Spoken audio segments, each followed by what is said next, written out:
huge round of applause, everyone.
Sir, we'll cover it up.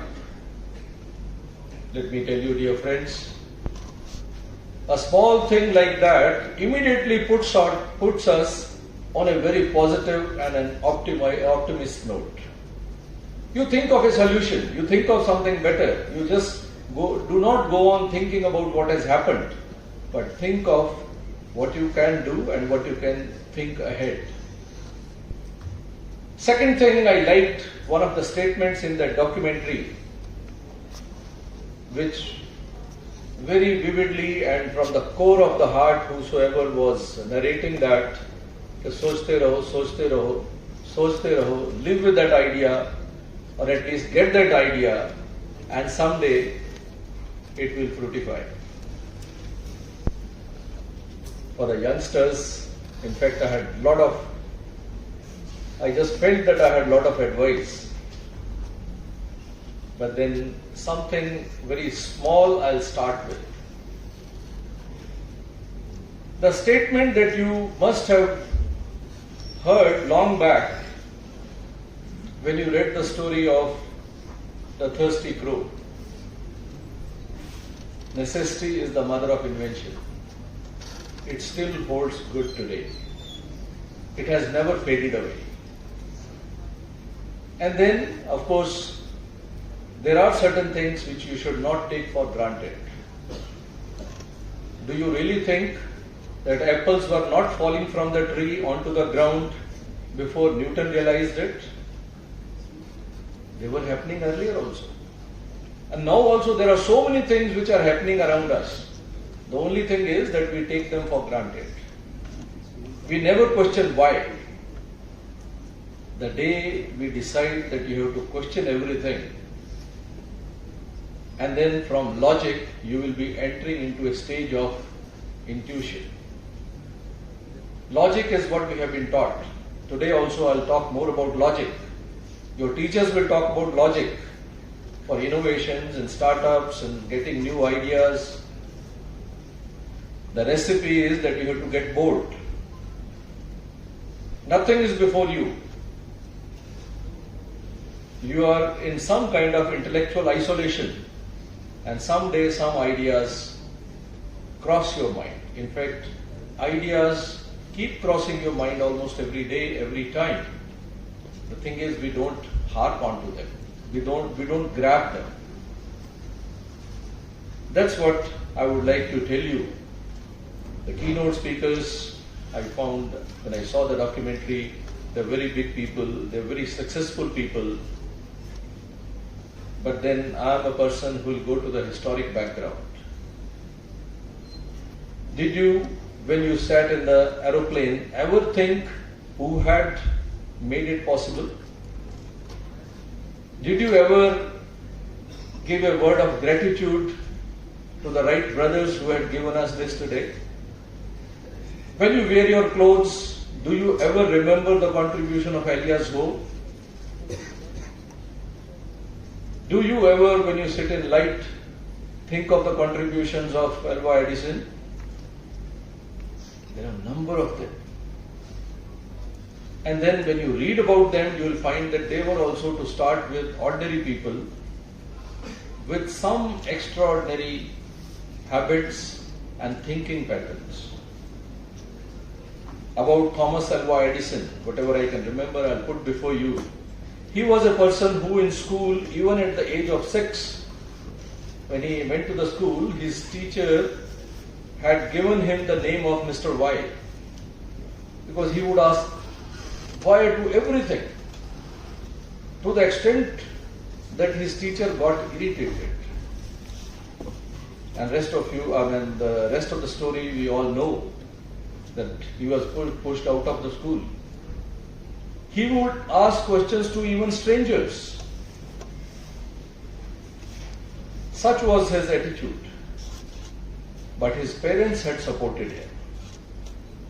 So here also I would like to put a word for my teachers and the parents of those students who are not sitting here, because most of us sitting here are parents as well.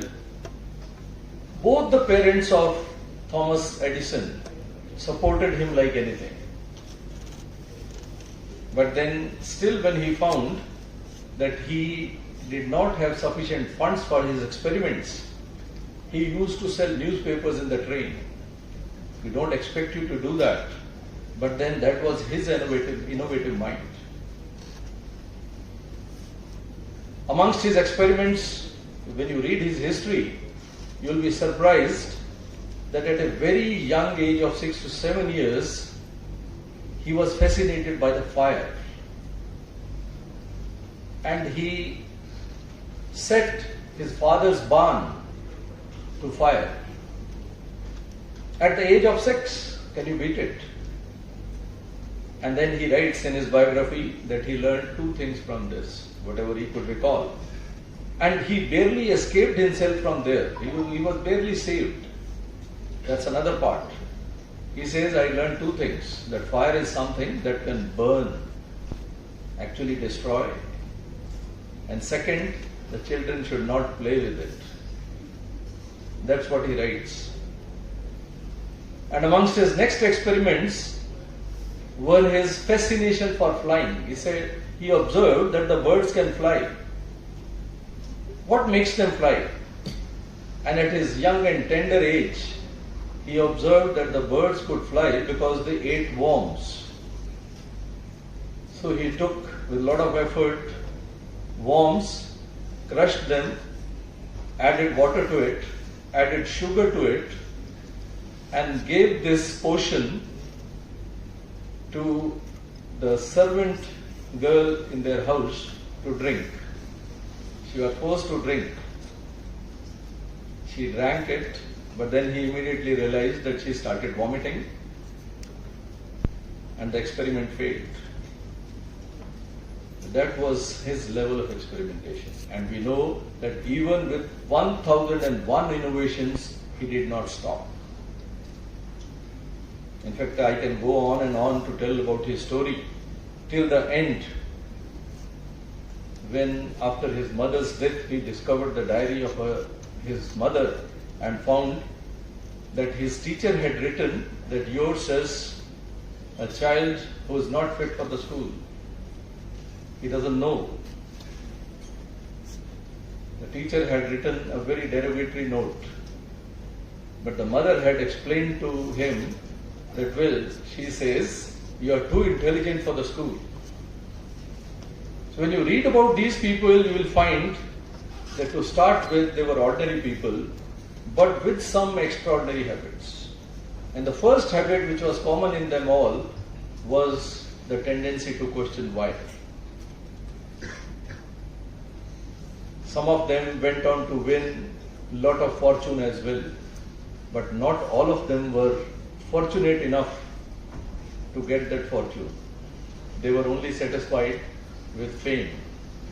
There were others who were even tortured and harassed during their lifetime. You read of the story of Elias Hope, but then he was one person who was exactly matching with what this gentleman in the documentary had stated, keep thinking, keep thinking, keep thinking, kabhi to idea aa jayega. This gentleman, alias Ho, though he had a patent for stitching clothes, but then the clothes, they were not getting auto stitched, like the needle would not come out again. And this man was always thinking. And one day he was dreaming that the king had assigned him some task, and the king had stated that you have to stitch my clothes. In 4 days, if you don't come out with this particular idea, you will be hanged. And this gentleman writes that on the 4th day, when he could not do the assignment, it's all dream. When he could not complete the assigned task, he was being taken to be hanged by the soldiers. And the soldiers were having spears in their hands. Immediately he got the idea. He got up from his dream and he could sense that on the top of the spear, if you could have a hole, this will do the job. It's a very fascinating story. I would exhort upon my young friends to read about such stories. The stories of Wilbur and Albert Wright brothers, Oliver and Wilbur, alias Ho, Marconi, who was satisfied with just one innovation, one idea, one innovation, and he was happy throughout his life. So these are the persons who have contributed to the modern society. And here I see a lot of hope in you. Entrepreneurship and innovation, I don't see them to be different. So what is the message? The message is, first and foremost, think big. You have a choice. Whether you want to have a life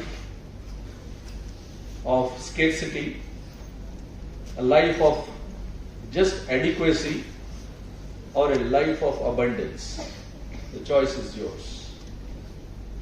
It just depends on the size of your thinking. The bigger you think, the bigger you will be.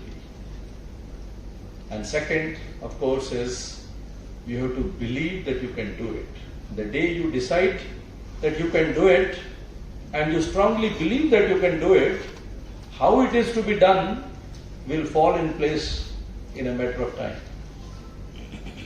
So, I believe I think I can go on and on, but for you, I would say that now, these young minds, the time has come when this caterpillar has to grow into a butterfly. So I'm sure this E-Summit, with its very, very big and renowned keynote speakers, is going to do you a lot of good. Your minds will be enlightened, and I believe you will start thinking big and better for the betterment of the humanity and the society. Thank you very much. Thank you.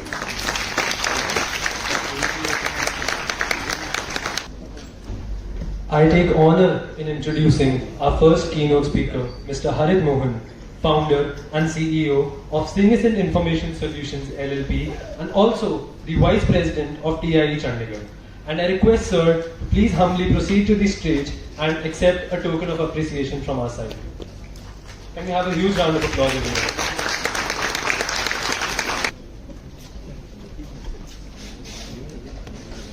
I would like to thank the director for that inspiring words. Let us now welcome the co-coordinator of EIC, Professor Alka Jindal, to deliver the vote of thanks, expressing our gratitude for the support and participation of all of our esteemed guests, faculty, speakers, and participants in making this E-Summit a grand success. Please join me in giving a warm round of applause to our co-coordinator.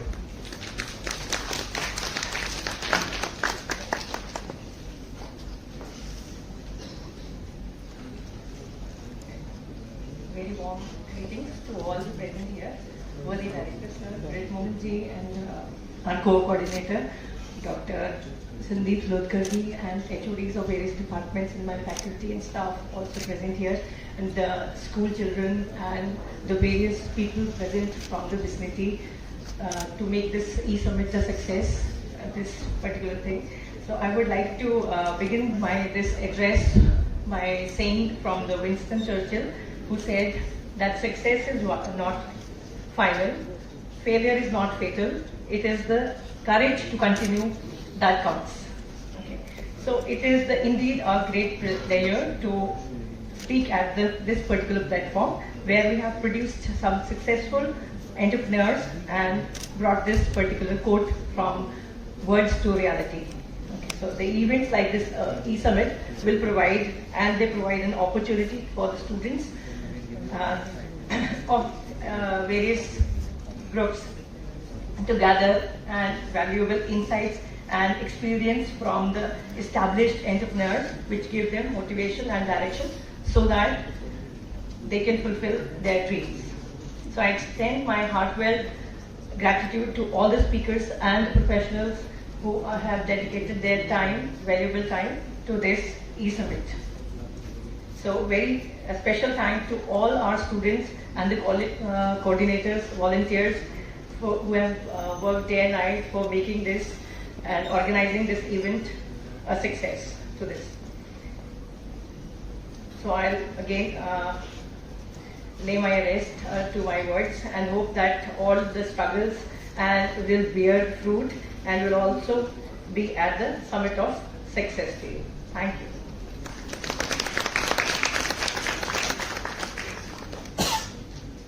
Thank you, ma'am. As we conclude the formal proceedings, we kindly request all our esteemed guests to proceed for a hike. Also, we request the participants to please be seated.